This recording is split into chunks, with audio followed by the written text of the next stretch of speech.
on this computer. All right, we are live and recording. Ready when you are, Rachel. I just need the screen sharing function and then I'm ready to go.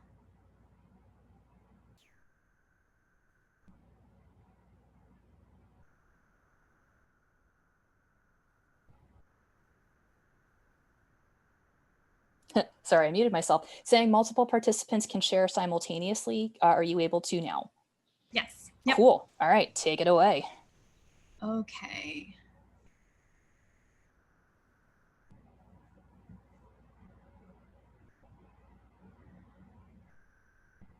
All right, here we go. So this is me. My name is Rachel Vandernick. I'll be talking to you tonight about SEO and PPC for nonprofits. I am a digital marketing consultant here in Philadelphia. I serve clients worldwide in the spaces of search engine optimization and pay-per-click advertising. I'm over at the Vander Group. I founded that consultancy. You can find me on Twitter. I live and lurk online at all times at VandernickR, or if you're on Instagram at the Vander Group. If anything tonight is of interest to you, or you feel really overwhelmed by SEO and PPC, I do trainings for in-house teams so that they can learn to self-serve these solutions. And I also provide managed support if you need assistance kind of executing these campaigns. So we're going to start with SEO. We're going to transition into PPC. Like Marta said, if you have questions, and there's a million different ways to approach both of these. So by no means, none of what I say tonight is prescriptive or gospel, but it is one framework for approaching these types of challenges. But drop your questions in the chat so we can go over this in detail at the end.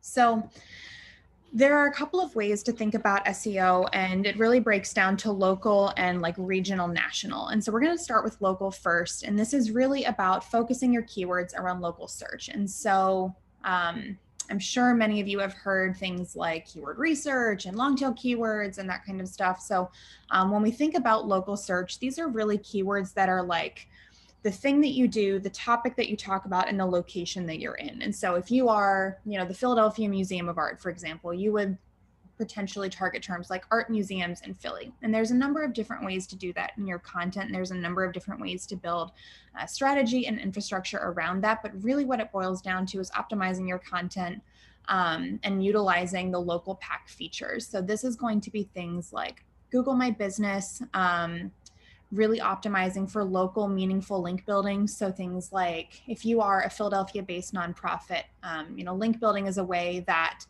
other sites spread and share authority back to your own. And so when we're looking for local meaningful links, that's something like if you're a local Philly nonprofit, things like the Inquirer or Eater Philly or any of the local publications, Billy Penn, whatever. Those links, because they are so local centric, mean a lot more to Google in ranking you for local terms than even something like, the Times or Washington Post or HuffPo or whatever. Getting into local-based specific directories for things like special interest terms. So if you're on local nonprofit listings, if you are on things like local groups for sharing information and resources, this is a great place to talk about how to build links and how to build equity in your site. Image optimization, if you're a, let's call it an art or for nonprofit kind of e-commerce or product-centric nonprofit, somebody that provides services, maybe home renovations or housing projects, image optimization can be really big for ranking in local search because that is really something that a lot of people haven't invested a ton of time and infrastructure into. So if you're looking for opportunities, I often tell people to start with image and local and then build your strategy from there. Not every nonprofit is strictly local. And so we're going to go into kind of what that looks like in a minute. But if you are a local nonprofit, utilizing structured data will help you rank for local features, things like marking up properly your address, your phone number. Using local event schema will help that populate into Google Events when we can have those again. There's a lot of different features that are specific towards local websites and local-based properties that Google will surface in things like Discover or in the local pack or in things like featured snippets, or people also ask, or even in the local image result bar. So we can talk a little bit more if you have questions about local later, but really what I want to spend the most of our time on is kind of setting the groundwork for SEO, how it works with PPC, and whether or not you should invest in one or both or neither. So the caveat there being, I think you should definitely invest in SEO and maybe PPC, but just to kind of get a couple of things out of the way up front that I am asked all the time. So the first of that is, should I be on Wix or Squarespace or WordPress or Drupal or whatever? Show it, whatever. It matters less what CMS you use ultimately to build your site than it does what you do with it. So it is largely about how you deploy the features inherent in each of your CMSs, how you optimize your content, how you are marking up your pages, how you are optimizing for search, for user intent, for usability and accessibility, how you're deploying new tech, than it does if you are built in Squarespace or WordPress or another unmentioned CMS. It's not to say that there aren't certain websites that come with additional challenges. For example, WordPress has a ton of user support. There's a huge network. So if you are looking to optimize a website, there's a lot of help forums that you can find on things like Squarespace and Showit and WordPress, and less on other sites. Wix, of all the websites that I deal with, generally has the least sophisticated features and generally the slowest server side. And so that one is one, if I have to make a recommendation away from a platform, it would be to avoid Wix and invest in something else. But on the whole, it generally does not matter what platform your website is hosted in. Tools I get asked about all the time. Do we need Moz? Do we need SEMrush? Do we need Ahrefs? Do we need something custom built? Do we need RankWatch? Do we need whatever? Tools are really useful for solving unique challenges. They're really great for solving for unique functions, but most things in SEO can be done with a combination of Google Analytics and Search Console. And so if these two things are installed on your website, you're in a good place to begin SEO efforts. These will tell you things about user behavior, about your traffic, about your landing pages, about your keywords, about your demographic data, about your psychographic data, about purchase behavior, about lead generation. It'll give you insight into your marketing funnel. If you're looking to build foundational infrastructure for SEO, these are your right and left-hand tools. These are the things that really lay the foundation. And frankly, most tools pull at least in part from one or both of these. And so there are particular tools that we can talk about. I've used, dozens. If you have tool specific questions, we can, but largely tools do not make your SEO. It is the combination of how you deploy what you know how to do and how you use content and things like user journeys. The second thing about content I want to talk about a little bit here is that minimizing competition within your own website will do wonders for helping you rank for things. And so sometimes what I see in particular about nonprofits doing is that they will write, 10 or 20 pages about the same thing, thinking if we just use our interest area with our location enough times on the site, Google will understand that that's what we want to rank for. But Google's really intelligent. They use machine learning. They understand context. They understand placement. And so what they don't need is you to write 10 articles about, what is Cushing's disease or what is Addison's disease. So what they might want is a page about resources, a page about diagnostics, a page about community, a page about symptom management, a page about how to communicate an illness to loved ones, how to have an interpersonal relationship when you have a rare disease. And I'm picking on these because some of these are my clients. And so we've built content like this, but there are ways to answer new queries, new angles, new questions, and find variations on your topic. A lot of what you're going to do in nonprofit SEO is about education. We come in sometimes in nonprofit with a lens of everybody must already know kind of everything that I know. But working at a nonprofit, you know your cause better than anybody. And so what you want to do is build content that answers kind of the full funnel and range of questions that people might be experiencing. So if somebody is new to your cause, what are the questions they want to ask? Build content for that. If you have longtime veterans and donors, what are the things that they want to know? Build content for that. If you can answer those questions with your content, that sets the foundation for your SEO strategy.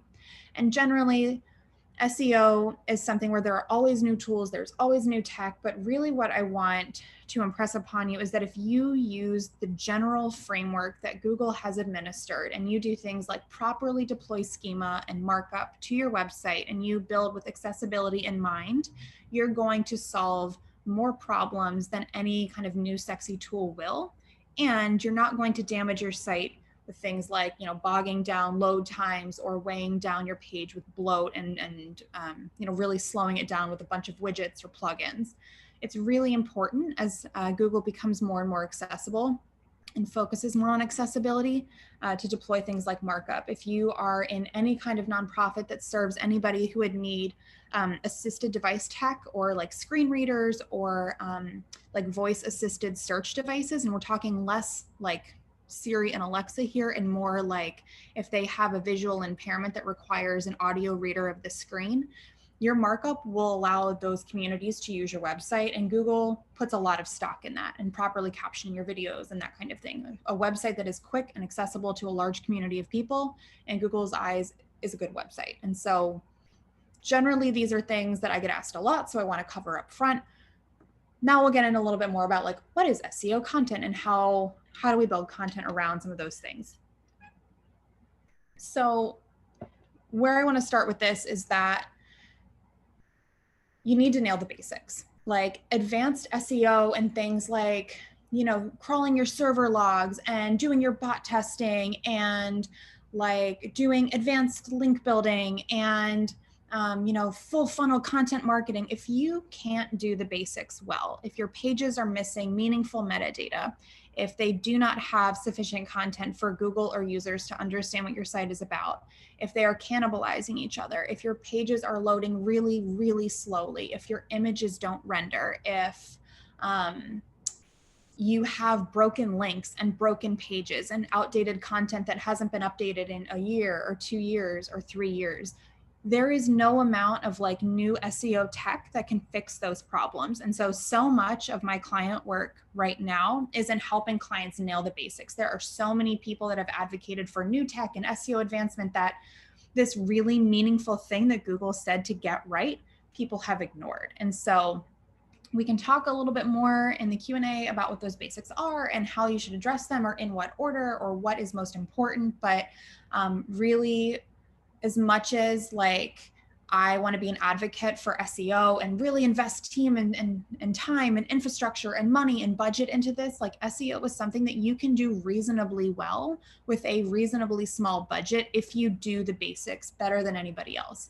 And the nice thing about SEO that is unlike PPC, it is really the last place that places on a local level or at a regional level or a small nonprofit can compete with major publishing sites. And so the things that you do well allow you to compete in a landscape where they could outspend you on ads, where they could out-content you on blogging, but they can't at scale do like the basics of SEO as well as you can, because large sites have things like sprawl and duplicate content, and they have a ton of other infrastructure issues that create kind of as a consequence of their size. But if you can do things well at a smaller level, you can still compete in SEO. You don't have to spend a ton of money to be competitive in this space. So we're starting kind of from the solution there, but going backwards a little bit, if you're going to make any tech investment, where I would direct you in terms of allocating resources is really against site speed. That is one of the primary ranking factors. It is something that is huge in usability and in the user experience funnel. If your site is slow and it does not render, or like if it takes forever to load specifically on mobile, this is something that is going to cost you rankings. It is going to cost you traffic. And so you can do things like compress your images. You can do extended caches on your server. You can do lazy loading or preload your text requests rather than wait until your images are requested to load them. You can do things like serving images in next generation formats. So there are so many things you can do to improve your site speed. And sometimes it means moving to a better server. That's less common. But there are cases where if you're on something like custom hosted or hosted at a local level, you might want to consider a new infrastructure there. But generally, if you're going to make an investment, make it in site speed. If you're going to invest in tech, that is going to yield the greatest results for the most concentrated effort. I would say if we're talking keywords, you want to focus long tail after local. So capture, if you're local, your local keywords first. If you're not local, focus on a long tail strategy. And so using kind of one of my client examples again, rather than focusing on Cushing's disease, right? We could potentially rank for that if you're a Cushing's advocacy fund. But what would be better and easier to rank for first would be something like symptoms of Cushing's disease, or what is the life expectancy of Cushing's disease, or how to fundraise for Cushing's disease, or doctors who treat Cushing's disease. Depending on kind of what your services are, what you're offering, that long tail helps answer user query. And so if you're building a keyword strategy and you don't have a lot of help or experience doing this, what I advocate for in-house teams is really to think about your keyword strategy as centered around user query. So what are the things that people will ask either about your cause or about your company or about your business model, or anything that is cause related? Sorry, there's a car alarm that's going off in the background. Philly. That you can answer. So those user queries are a really good foundational piece for how you can build a keyword strategy. And they're a good place to start things like keyword research. The caveat to this, I will say, is a lot of tools will report keyword volume. Take that with a grain of salt and do not use that as your guiding light to figure out, which keyword you're going to tackle. I would say first think about relevancy and kind of applicability to mission, and then talk about things like competition and volume and mapping that to specific pages. But if your first foundational piece is how do we build a keyword strategy at all, start with user intent and start with the questions that they're going to ask, and build a sufficient answer to those questions on each page, and make sure that your pages are answering specific things and they're not talking in generalities that don't really mean anything. And finally, and we're starting kind of from the bottom and working up to the top here, understand who your competition is in this landscape.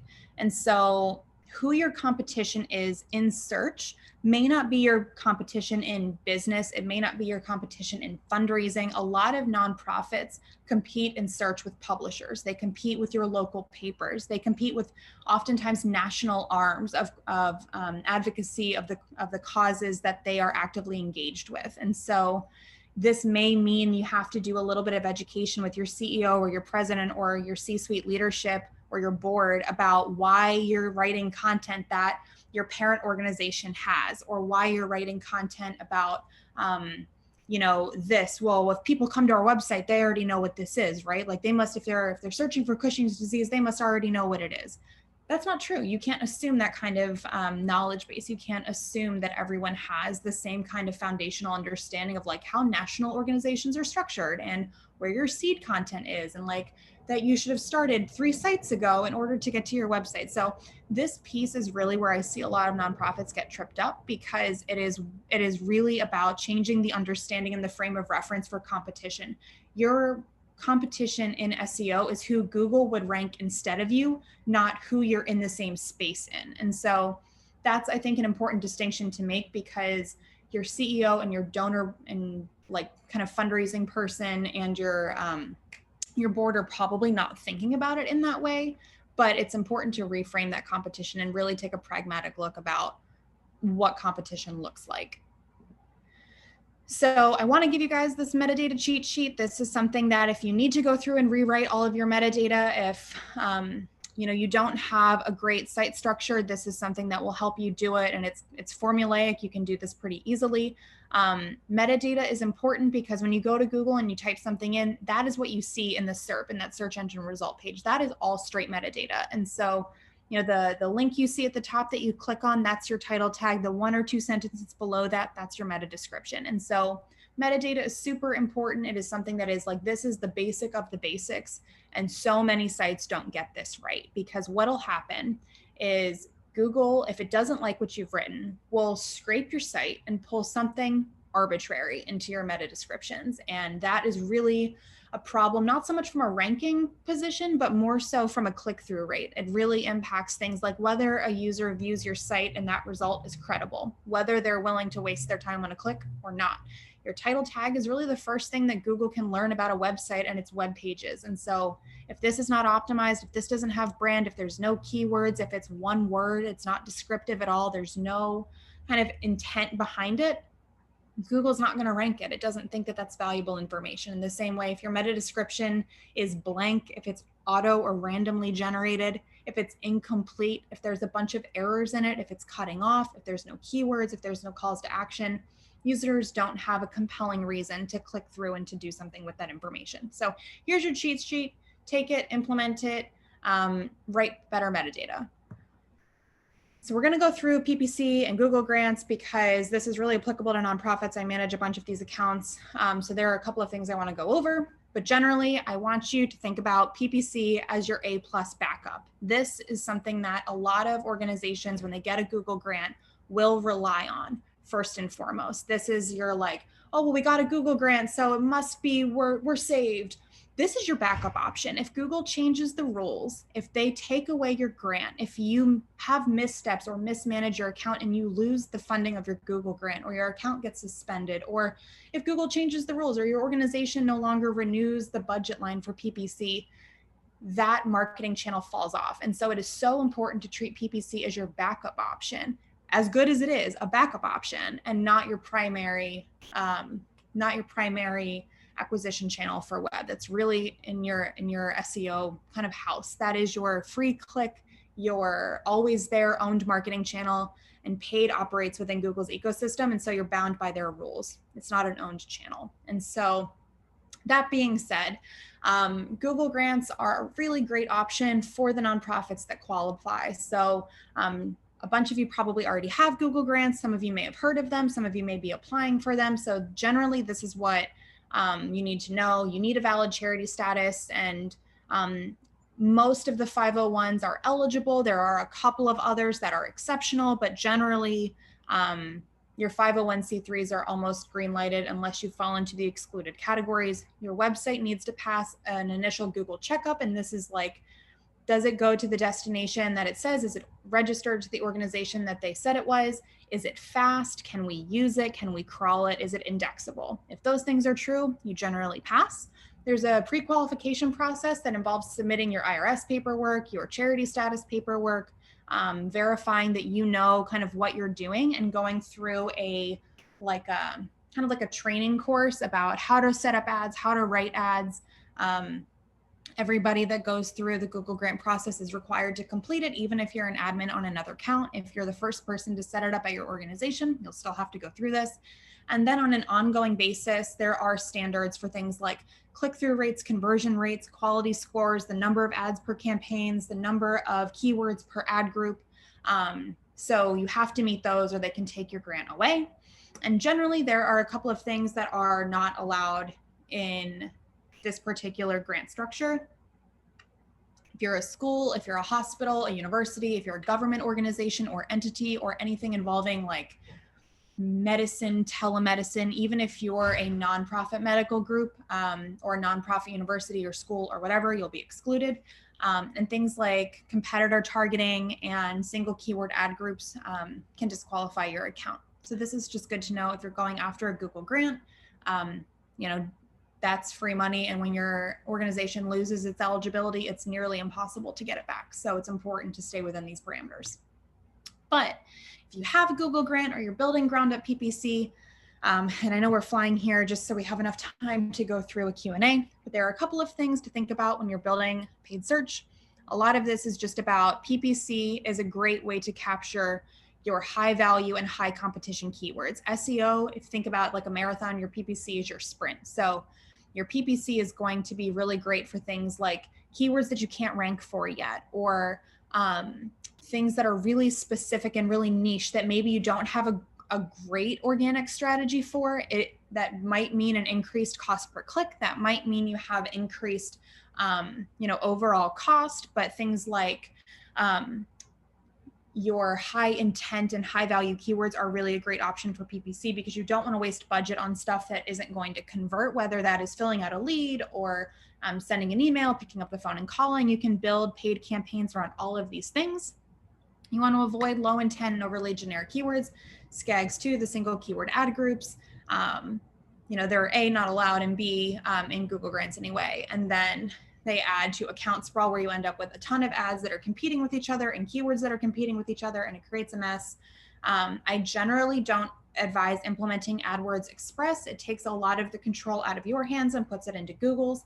And I have run like probably 4 dozen accounts at this point, and I've never found a reason to implement AdWords Express. If you are even a little bit competent in AdWords and you have a little bit of a foundational skill set here, the automated stuff that Google is going to put into your account generally is like not going to be helpful, and it may be off brand, it may be out of scope. And so this includes things like disabling their automatic updates in your account. You don't want to have them automatically adding keywords or automatically creating ads for you. You really want to have the hands-on control of those pieces, just because Google does not understand your business as well as you do. And so if you are not involved in the process of creating this, you kind of abdicate that responsibility to Google. They're going to do what they want, which means, they're not necessarily invested in having your account reflect your brand in the same way you are. And so, when I set up accounts, I generally recommend that people optimize for conversion. And if you don't have conversion tracking set up through analytics, and that's not installed, I would recommend that you get that installed through analytics, but also a good secondary option to that while you get that installed or while you get your website optimized for conversion would be to optimize for clicks. Particularly if you're on Google Grant, because you want to maximize your budget, you want to max out your budget every month. So optimizing for clicks, if you can't optimize for conversions, is generally okay. I would import your goals directly from analytics rather than custom code stuff through the backend. There's a really easy integration. If you're an admin for both, you can click link it up. And then what AdWords will do is it'll basically rip your data from analytics, import it into AdWords, and it'll read all of your conversion data. And that makes it really easy to see what ads are working, what ads aren't. Your data probably won't perfectly match, but if it's plus or minus 10%, that's considered kind of square. So, if you see 2 conversions in one and 1 conversion in the other, I wouldn't be terribly concerned. If you see, 20 in one and 10 in the other, then I would go check your tracking and make sure you don't have something double firing. And generally, if you're looking for an easy way to build a campaign structure, I generally recommend stacked bidding. And so if you think about the 3 types of keywords, really 4 types of keywords you can have in PPC, you can have exact, phrase, modified, broad, and broad. The more specific the keyword, the higher you want your bid to be. And the less specific your keyword, the lower you want your bid to be, because what that will do is it'll optimize your bid for auction. And so Google will say, okay, you have all of these keywords ready to go into auction.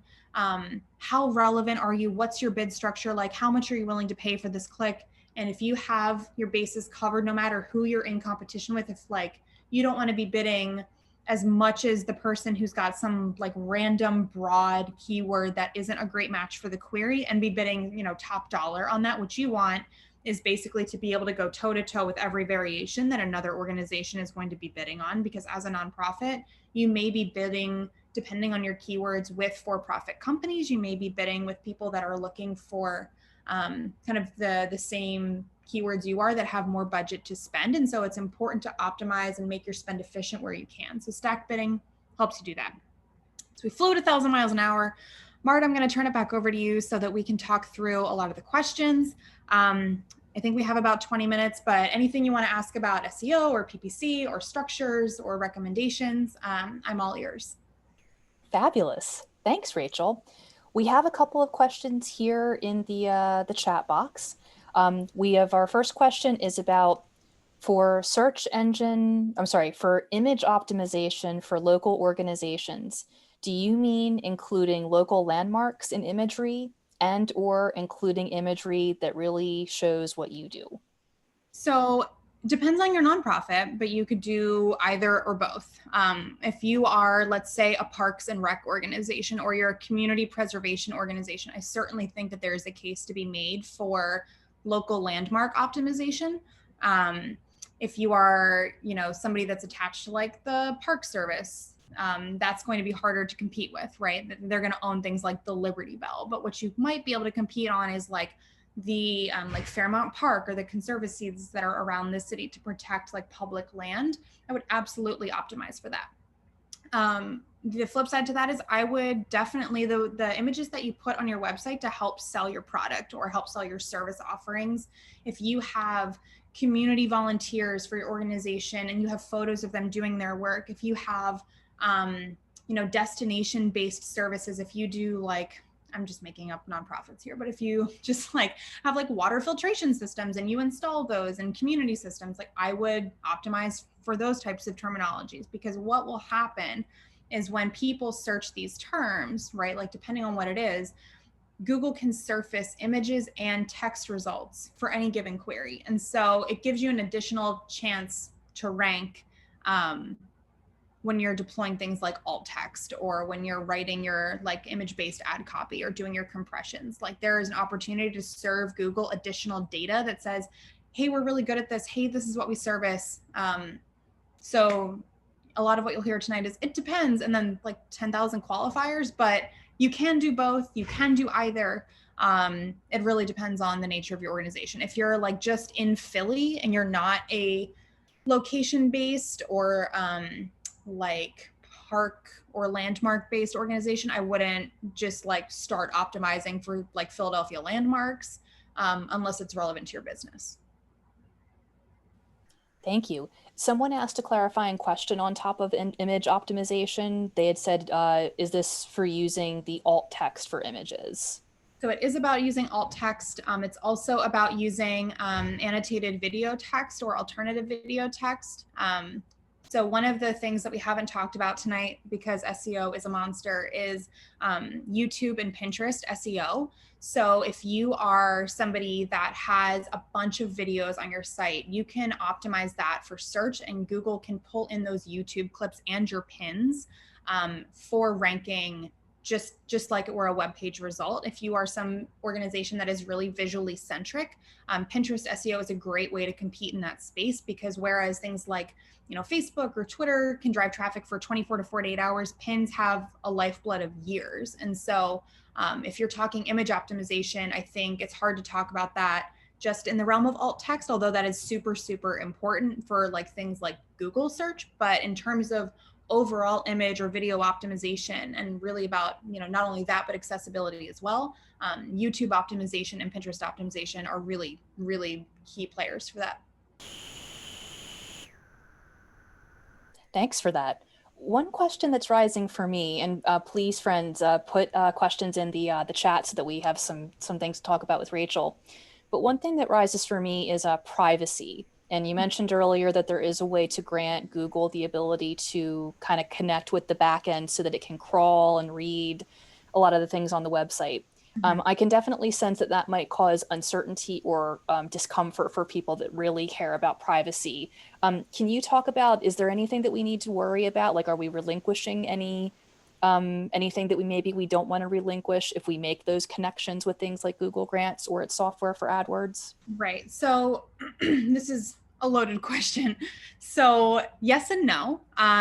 Your analytics, Google anonymizes and randomizes data samples. And so when your data comes in, when you've clicked on ads, when you've clicked on that, Google basically puts it through a filter that strips out what is your PIDs, your personally identifiable information. And so your things like your user, your IP address, your transaction data, your name, Google strips. But what it will do is it'll sub in demographic or psychographic or purchase data for that. So it'll say like and at the risk of getting like overly pedantic here, it does work in binary options. So it works in male, female, unknown. It works in this age bracket, or unknown. It works in market segments, not like items. And so it'll say like, before this person came to your website, they were shopping for travel or shoes, or they were watching reality TV clips or whatever. And so it will strip out your as like Rachel information, but it won't necessarily anonymize everything about your user experience. The other side to that is if you do set up conversion tracking, there is a way to kind of get around that. And so if you are a particularly sneaky dev, that is something that I would have a conversation with your development team about, because if Google does find out that you're skirting that, they can revoke your analytics license. The other thing to think about is, and I don't know how many of you have nonprofits that integrate with the EU, but GDPR. I have a bunch of clients overseas in like the UK and Israel and Switzerland. And so a lot of what I deal with them is how do we make sure that data is appropriately anonymized to comply with GDPR, but also tracked enough that if somebody requested their right to be forgotten, that we could surface that data for them and show them everything we've ever known about them. And so there's this really delicate dance depending on what spaces your nonprofit plays in about privacy. But generally speaking, if you have not set up your site to creepily track very personal user data, like tying this transaction to a purchase, you largely need an additional platform on top of analytics. You usually need a business intelligence system like a Periscope or something like that in order to get that kind of granular data. Google won't just automatically surface that. The exception to this is if you are an admin on one of these accounts, because then Google knows all of these other additional things about you. It knows the businesses you're affiliated with. It can see your IP address. It can see where you are, what devices you're logged into, what other accounts you manage. And so managing your own personal privacy there is a little bit more of an issue than managing your users' privacy, because Google does a pretty good job up front of stripping a lot of that out. So it's a long answer to a privacy question, but like all things in privacy, it's complicated. Amen to that. We're still waiting for additional questions, so I'm going to go ahead and ask another one, which is if you're part of a small staff you really care about your website being discoverable in search engines, but you might hear, well, we're just a small staff. We don't have the time or the resources to make our website more findable by search engines, and we don't have time to do pay-per-click ads. Is there any advice that you would offer to a small team so that they're at least able to help themselves get more discovered by search engines through their website? Yeah, I mean, the reality is if you don't have time to optimize your website for Google, you're going to have to find the money to hire additional development staff to raise the money to do it. And so you're looking at a trade-off here between staff time and additional resources to hire, because what's the reality is, like, Google is how most people begin their searches for everything, right? Like outside of referrals, which we could talk about referrals and loyalty programs at a different time, which can be a viable way to build some of this stuff while you're building your SEO. But this is where nailing the basics really comes into play. Like, they're not saying you have to overnight become an in-house SEO. Like, if you do a couple of things a week, like pick one page a week and rewrite the metadata and go in and put your headers in place and make sure that you have sufficient content on that page, right? Like, one page a week. Like, take a tiny bite and then do it again the next week. You don't have to do every single day maintenance tasks like on SEO. PPC is kind of a different animal because that's spending money in real time. And so you want to be aware of where those dollars are going, because Google's going to blow your budget if you're not on top of it. And so it's a lot harder to do kind of piecemeal management with PPC than it is with SEO. You can go through and set really easy milestones to achieve so that you can say, okay, well, this quarter we need to rewrite all of our metadata. Next quarter, we need to compress all of our images. The next quarter, we need to optimize for internal link building so that our pages and our architecture makes sense. And our final quarter, we're going to invest in tech, and we're going to make sure that our pages are being crawled the way they're supposed to. They're being indexed the way that they're supposed to. You don't have to do all of this all the time. If you're an in-house SEO, absolutely do all of this all the time. But most nonprofits don't have the luxury of doing that. And so I would say break it down into manageable tasks that even you can outsource some of this to things like interns. Like, if you have an intern in your organization, I certainly wouldn't be giving them like back-end access, because that's a disaster waiting to happen. But I would say, like, you could hire an intern to compress all of your images, download them and compress them. That way, when you're ready to go and upload them, you don't have to go through the work of doing the compressions. If you have metadata that you want implemented, have them take a stab at writing it. If you train them how to do it, if you give them the cheat sheet, it knocks out a lot of that learning curve. Because if you hire somebody that wants to work in digital marketing, you can really help them grow this skill set and give them meaningful work, but without necessarily having to hire a full-time staff or finding an additional set of hands to do this. And that's where I would advocate for, like, hire a good quality person. You probably don't want to hire a first or second year student. You probably want to hire, a soon to be graduating senior. But yeah, break it into manageable chunks. Like, set a roadmap, hold yourself accountable, make it a part of your quarterly audit or quarterly review process of your website or your marketing collateral. Get your board members involved. You may have somebody on your board who is really, image savvy. Maybe they do photography as a hobby. Tap them for their resources and have them participate in this process. Right on. Thank you. We have a bit of a lengthy question here, but I'm going to read it out.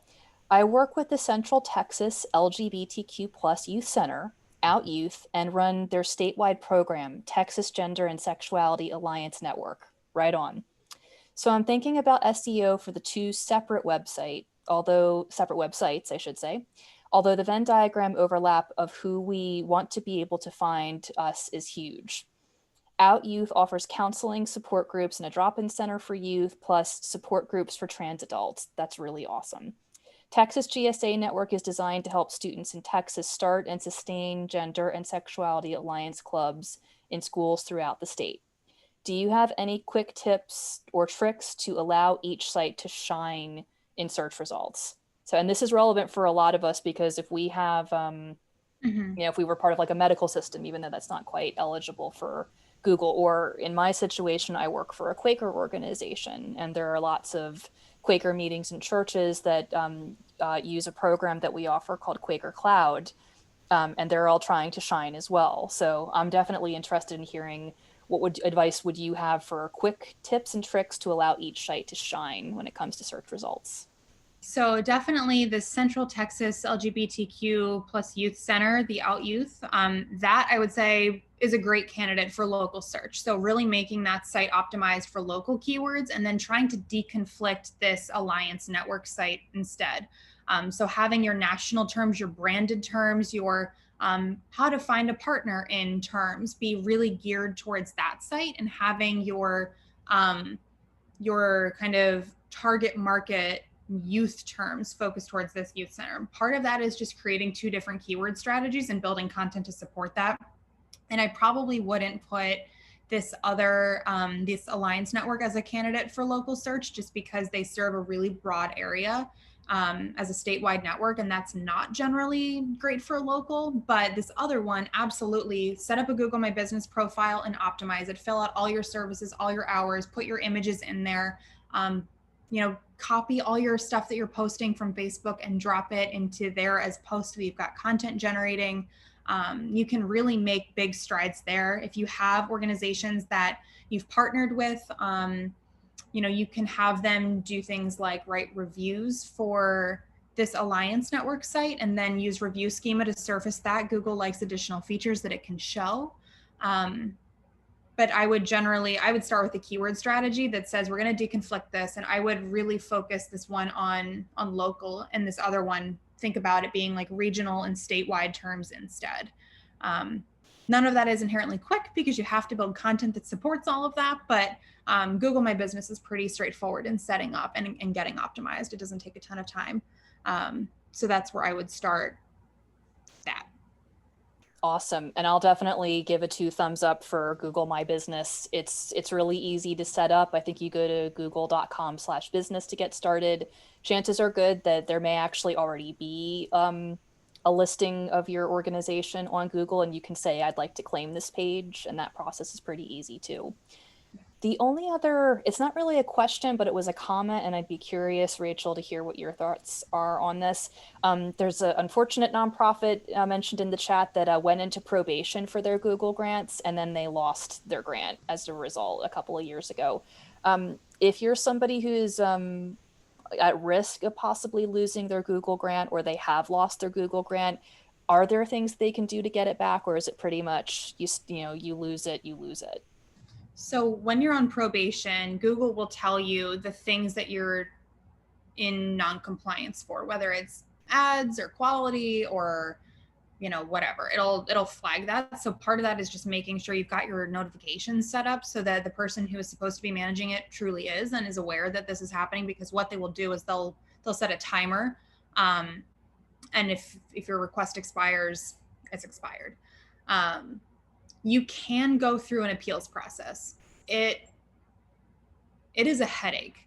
A client of mine, they're really fabulous. They're called the Pennsylvania Family Support Alliance. They had another agency that was managing their paid search before I had come in to manage their PPC. Their agency locked them out of their account when they were fired. And so they had lost access to their Google grants, to all of their funding. And I, as their external consultant, had to go through a process that was appeals related. It was basically like, if you think about literally going to the Philadelphia court system, except Google is the judge. And it took 9 months to to process that appeal and to get the grant registered with them again and in my name as the manager, and get that account turned over. It is an incredibly cumbersome and laborsome process. But if that is the difference between being able to run $120,000 in free marketing a year, it might be worth it. That being said, at the point at which you have to go through an appeal to get your grant back, if you are not somebody that has dealt with like Google's bureaucracy, it is probably worth getting a consultation, and not necessarily with me, but with anybody that has gone through that, because there are very specific things you have to prove and very specific things that they will look for in that appeal. Just like, if you had an unemployment claim and had to go through appeals, right? It's the same kind of system where you have to prove certain things, you have to fill out certain paperwork, you have to register different entities again.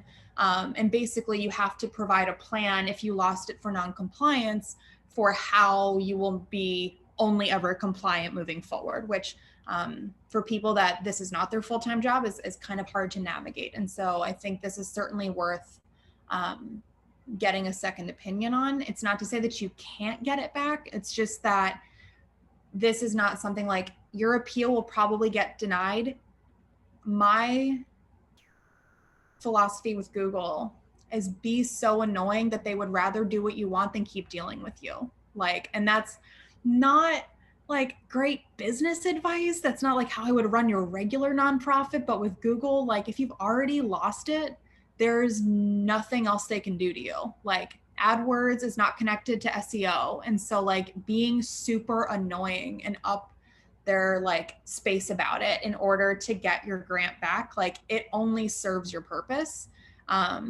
That's not necessarily like the world's most PC advice is to annoy Google into doing what you want, but think of it like being a 5-year-old and trying to get a cookie. Like if you beg and beg and beg and beg and beg enough, someone somewhere will answer your email because they're tired of hearing from you and you're clogging up their inbox as just like a regular person. Like appeal, appeal, appeal, escalate it, request re-reviews, like be heard by a person and get on the phone with a person. Like there are a lot of online forums for that.